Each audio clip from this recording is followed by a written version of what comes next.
खमागणी पूरे देश रे मारो प्रणाम। आज की ताजा रील्स, लेकिन उससे पहले हम आपको कुछ बता दें कि हम लाए हैं आपके लिए बहुत ही इंटरेस्टिंग फैक्ट्स जो आप लोगों को नहीं पता और ना ही मुझे पता थे। ये बहुत ही खास फैक्ट्स हैं जो हम पूरी दुनिया से छुपाए गए और वही जानिएगा इस वीडियो में। तो हम स्टार्ट करते हैं। Let's begin. स्टार्ट। क्या नासा, ध्यान से सुनिएगा सब जने, क्या नासा हमसे, दुनिया से बहुत कुछ छुपा रहा है? पहला सवाल, क्या नासा कोई गुप्त मिशन भी चला रहा है हमको बिना बताए, या दुनिया से सारा डेटा छुपा है? अगला सवाल, क्या नील आर्मस्ट्रांग ने ऐसा कुछ कहा था मून पर चलते चलते जो हमें नहीं पता?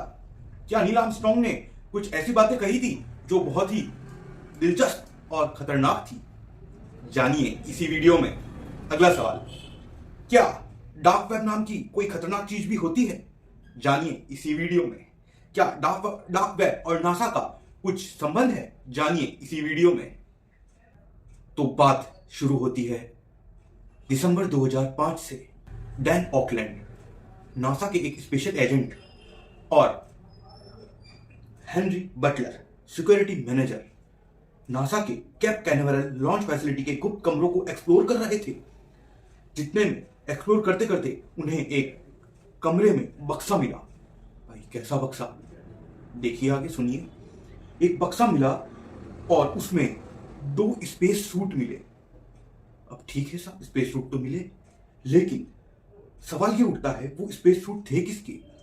अब वो जो स्पेस सूट थे वो कम से कम 1960 के बताए जा रहे हैं और उन्हें देख के भी उन दोनों को यही लगा कि 1960 के स्पेस सूट, और वो भी ब्लू कलर के। लेकिन आज तक नासा में ब्लू कलर के कोई स्पेस सूट बने ही नहीं, ना कभी इनका जिक्र हुआ, ना वो कभी सामने आए। तो ये स्पेस सूट थे किसके और ब्लू कलर के कैसे, उस बक्से में कैसे? अब देखते हैं आगे। वो ब्लू कलर के सूट, 2 स्पेस सूट निकले, जिसमें से एक पर एक बैच था 007 और एक बैच था 008। तो ये कौन से एजेंट थे? 007, 008, और वो भी 1960 के स्पेस सूट थे। आप देखिए ध्यान से, 1960 के स्पेस सूट, लेकिन कभी जिक्र नहीं हुआ, कभी जिक्र नहीं हुआ कि ये 1960s में ब्लू स्पेस सूट हमने तो कभी नहीं देखे, क्योंकि फर्स्ट नील आर्मस्ट्रांग थे जाने वाले। तो ब्लू स्पेस सूट कैसे पॉसिबल है? बहुत बड़ा सवाल है ये। ओ माय गॉड, मतलब नासा सभी से, दुनिया से छुपाकर कुछ ऐसा कर रहा था जो किसी को भी नहीं पता। नासा कौन से मिशन पर था? क्या ये स्पाइस मिशन थे? कि बिना बताए गए स्पाइस मिशन, वो भी स्पेस वाले? बहुत ही बड़ी बात है ये। चलो अब हम देखते हैं आगे इस वीडियो में और क्या क्या जानने को मिलेगा।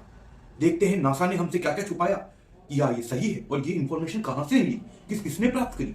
जरा देखिए। डार्क वेब एक इंटरनेट का मायाजाल है जहां सारे राज खरीदे और बेचे जाते हैं, जहां सारे राज चुराए और बेचे जाते हैं। भले ही वो कितनी ही बड़ी एजेंसी के राज हों या एक मामूली इंसान के राज हों, वो सब डार्क वेब के थ्रू बेचे और खरीदे जाते हैं। मतलब कि डार्क वेब बहुत ही खतरनाक चीज है। और यह भी पता लगाया जा चुका है, डार्क वेब एक इलीगल वेबसाइट है जहां पे हर चीज आपको मिल जाएगी, चाहे ड्रग्स हो, चाहे माफिया से जुड़ी कोई इंफॉर्मेशन हो, चाहे इलीगल व्यापार चल रहा हो, वहां सारी इंफॉर्मेशन मिल जाती है। ये है क्या डार्क वेब? भाई साहब तगड़ा। आइए और जानते हैं। वैसे तो इंफॉर्मेशन ऐसे ही लीक नहीं होती, लेकिन कुछ इंफॉर्मेशन लीक की गई है डार्क वेब के द्वारा, डार्क वेब के थ्रू इंफॉर्मेशन लीक की गई है जो डेटा कहीं नहीं है, ना इंटरनेट पे है। तो वो डेटा निकला कैसे, आखिर निकाला कहां से गया? क्योंकि नासा की वेबसाइट से नासा की इंफॉर्मेशन निकालना मुश्किल नहीं, नामुमकिन है। ये गवर्नमेंट की साइट्स है। देखिए, जानिए, देखते हैं जरा कैसे ये निकाली गई। वैसे तो गवर्नमेंट की इन्फो चुराना मुमकिन ही नहीं है, नामुमकिन भी है, लेकिन थोड़े टाइम पहले डार्क वेब पे कुछ फोटोज सर्कुलेट हो रही थी, और वो फोटोज कौन सी थी? चंद्रमा, मतलब मून, चंद्रमा की फोटोज सर्कुलेट हो रही थी और उस पे ऐसा कुछ दिखा जो लोगों ने पहले कभी नहीं देखा।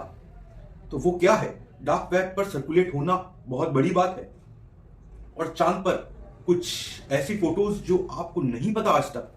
देखते हैं क्या बताते हैं आगे। Let's see. सबसे पहले नील आर्मस्ट्रांग गए थे चांद पर। बहुत ही तरक्की की बात थी हमारे देश, हमारे पूरे वर्ल्ड के लिए। अब हुआ क्या था आगे? गए, बहुत खुशी की बात थी, वो जब उन्होंने पहला कदम रखा, देखा करा, और उन्होंने पहले ही एक ही लाइन बोली थी, one small step for a man, one giant leap for a mankind. इसका मतलब हिंदी में मानव जाति के लिए एक बड़ी छलांग, आर्मस्ट्रॉन्ग की व्याख्या का विवरण। मनुष्य के लिए एक छोटा सा कदम और भविष्य के लिए बहुत बड़ी छलांग। और उसके साथ में और भी कुछ बातें बोली गई थी, लेकिन वो सामने नहीं आई। अब वो बातें क्या थी या वो क्या क्योट था, जो मैं आपको बताता हूं कि उस बात में बहुत कुछ आंसर्स थे। सुनिए गौर से।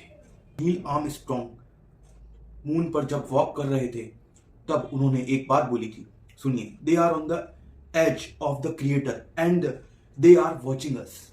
इसका क्या मतलब है? दे आर वॉचिंग अस। दे कौन कौन हम पे नजर रखे हुए हैं? मतलब इसमें बहुत कुछ छुपा हुआ है। कहीं एलियंस तो नहीं? समझे आप मेरी बात को?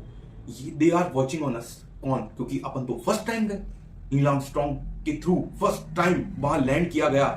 अब उन्होंने ऐसा क्यों कहा, वापस से सुनिएगा। They are on the edge of the creator and they are watching us. मतलब इस बात में बहुत कुछ है। क्या यूनिवर्स में हमारे अलावा एलियंस भी हैं? क्या हमारे से पहले, नील आर्मस्ट्रॉन्ग से पहले एलियंस मून पर आ चुके हैं, जा चुके हैं? क्योंकि ये हम इसलिए कह सकते हैं क्योंकि जो फोटो सर्कुलेट हो रही थी डार्क वेब के थ्रू, उसमें ऐसे कुछ फोटोज थे जो चौंकाने लायक थे, चौंका देने लायक थे। वो फोटोज उन्होंने हिला के रख दिया था। तभी नील आर्मस्ट्रॉन्ग ने कहा कि हम अकेले नहीं हैं, हमारे अलावा भी और कोई है। मतलब हम इस दुनिया में अकेले नहीं हैं, हमारे अलावा भी कोई प्रजाति है जो पाई जाती है, लेकिन हमें नहीं पता। अभी तक हम वहां तक उस तक नहीं पहुंच पाए हैं। क्या वो हमसे कांटेक्ट कर सकती है? क्या वो हम पे हमला कर सकती है? ये एलियंस ही हैं। मतलब एलियंस असली में है, लेकिन इतने बड़े ब्रह्मांड में कहाँ ढूंढे, कैसे ढूंढे? अभी हम नासा खोज तो कर ही रहा होगा। जब स्पाई मिशन हो सकते हैं बिना बताए, तो क्या कुछ नहीं चल रहा होगा? सोचिए, गौर से सोचिए। मतलब ब्रह्मांड में हमारे अलावा भी को बहुत कुछ है। ये बहुत बड़ा फैक्ट है। इसको हम सिद्ध नहीं कर सकते अभी, क्योंकि हमारे पास अभी इतना प्रूफ नहीं है। ये कॉन्स्पिरेशनल थ्योरीज हो सकती है, लेकिन कुछ ना कुछ तो है। क्योंकि नील आर्मस्ट्रॉन्ग ने ये बात तो कहीं ना कहीं वॉक करते करते कही थी कि they are on the edge of the creator and they are watching us. इसका क्या मतलब है? दे आर वॉचिंग अस मतलब वो हम पे नजर रखे हुए हैं। ये क्या चीज है? ये बहुत ही खतरनाक बातें हैं, बहुत ही इंपॉर्टेंट इंफॉर्मेशन है। आप लोगों तक पहुंचाएं कि हम अकेले नहीं हैं, दुनिया में और भी प्रजातियां हैं, लेकिन इस ब्रह्मांड में संभल के रहने की बात है। और एक क्यूरियोसिटी वाली भी बात है कि हम नहीं, क्या वो अच्छे हो सकते हैं? क्या वो हमें बहुत तरक्की दे सकते हैं? कुछ ना कुछ तो फैक्ट्स है। वो 2 कलर ब्लू कलर के सूट्स, 2 एजेंट्स 007 और 008, उनका भी सिर्फ 007 का नाम मैं आपको बता सकता हूं। 008 कौन था ये अभी तक पता नहीं लगाया जा चुका है। अब 007 का नाम हम आपको आखिरी में बता ही देते हैं। लेफ्टिनेंट कर्नल रिचर्ड लॉयर, जो एक एयरफोर्स के पायलट थे। ओ भाई साहब, मतलब जो एयरफोर्स के पायलट थे वो कहीं ना कहीं 007 थे, और वो कहीं ना कहीं स्पाई खुफिया मिशन पर थे। जब भी वो 2 सूट सामने नहीं आए, ना उनकी कोई बात सामने आई है, तो ये बहुत ही रोंगटे खड़े करने वाली बात है कि मिशंस, स्पाई मिशंस हो रहे हैं। और क्या पता, ये तो 1960 के अराउंड की बात है, और 007 नाम की जो मूवी आई है वो तो बाद में आई। क्या पता वो मूवी इन्हीं के ऊपर बेस्ड बनाई गई, उसके बहुत पार्ट्स आ चुके हैं, फेमस मूवी है वो। मतलब कहीं ना कहीं बहुत कुछ चीजें हैं जो दुनिया को, आप लोगों को नहीं पता।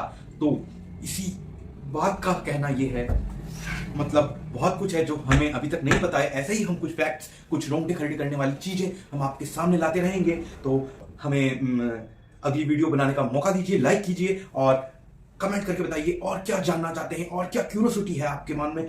हम इसी वीडियो के थ्रू आपको जो कुछ हमसे बन पाएगा, हम वो सभी चीजें, सभी वीडियोस आपको बताएंगे, सभी फैक्ट्स आपके सामने लाएंगे और आपसे बातें करेंगे। खम्मा गणिसा, खम्मा गणिसा, खम्मा गणित। धन्यवाद, धन्यवाद, धन्यवाद। और हमसे कुछ मिस्टेक हुई हो तो माफ करिएगा। और ऐसे ही वीडियोस आगे देखने के लिए लाइक, शेयर, कमेंट जरूर करें।